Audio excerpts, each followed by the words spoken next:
And the police state ends with me. And we made it one more day. I was reading an article online recently, and it had this comment in regards to corrupt police departments. Money talks, democracy walks. And that fits the Bartlesville Police to a T.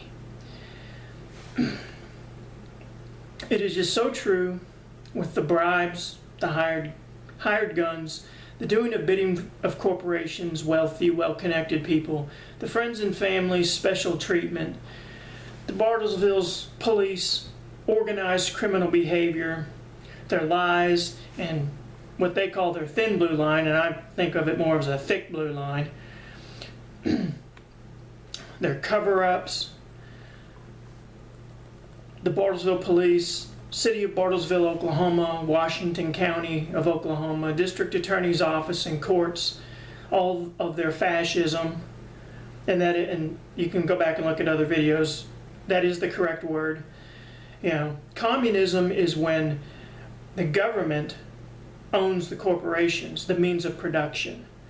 Fascism is when the corporation runs the government and police, and that's what we have in Bartlesville, Oklahoma, and Washington County, Oklahoma.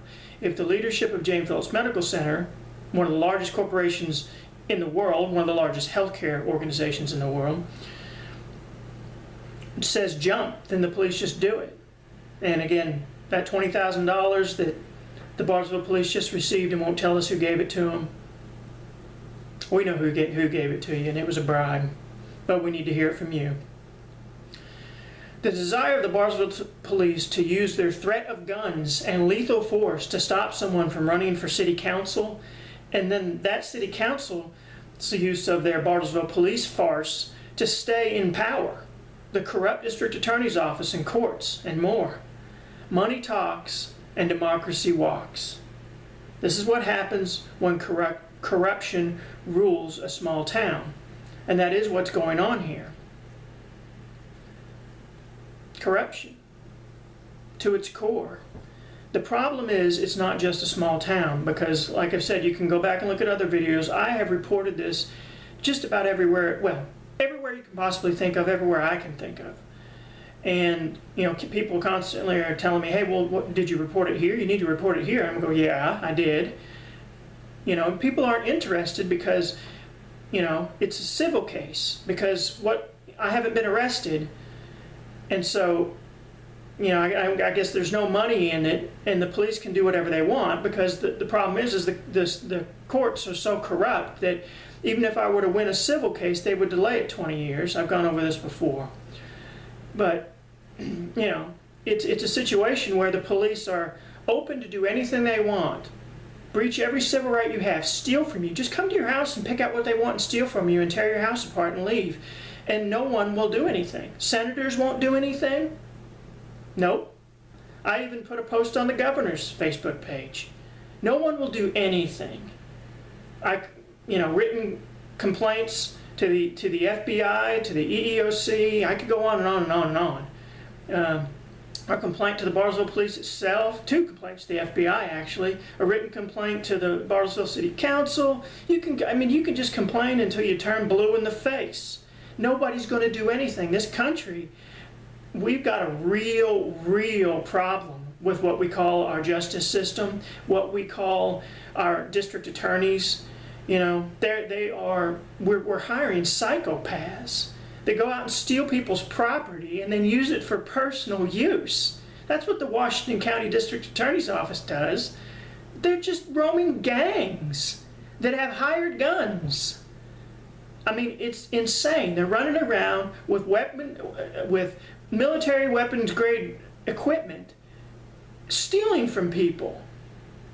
We are in not even the Wild West. It's worse than that. We might as well be in Afghanistan. We might as well be in Nazi Germany. We might as well be under Stalin's rule. You know?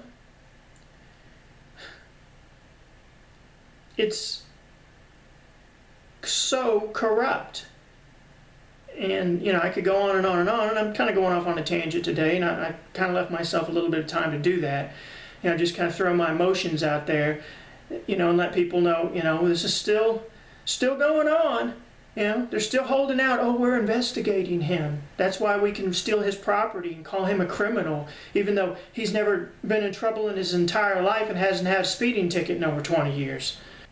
You know, I mean, here it is. This is the life you live in a police state where the police can do anything they want. And the DAs and judges, the lying, corrupt DAs and judges, rubber stamp everything. They don't care. They just don't care about your civil rights. They don't care about humans. These are psychopaths. They are criminals, smart criminals, sociopathic. They see you as an object. They just don't care about humans. They don't care about your civil rights. They think it's all a joke. Like I've said, you know, teasing Facebook posts on my Facebook page. You know, really, who really believes they're investigating me when they would risk their entire investigation over something so stupid? I mean, you can't go around teasing people in a position of power. They're taking tax dollars from every citizen and treating 99.9% of us like complete and utter garbage. You know? But they single us out, and so one at a time, you hear about one this month, and then 6 months later you hear about another one happening, and nobody believes it, each individual, because so many of these people, I'm going to say something insulting, they're just dumbed down. They're dumbed down so much that they just can't even see their hand in front of their face. You know? You could say they're ignorant, meaning they don't know the facts, but they do know the facts. They hear about them. They just are so dumbed down, they don't want to believe them. Oh, I want to live in a perfect world. You know, until it happens to them, and then they jump up and want to scream, and nobody listens to them either. You know, or they're too afraid to jump up and scream. Anyway, I better get off this before I get too heated. But again, I want to point out, what I'm going through is awful and completely unacceptable or livable. But I believe it is about 1% of what minorities and minorities communities are encountering from this corrupt police state. I don't know how you stand it. You're tougher than me. And I don't pretend that what I'm going through even remotely matches what minorities and minority communities are going through from this corrupt police state. However, even what I'm going through is too much, and it must stop. The police state ends with me. And with that said, I'll see you tomorrow.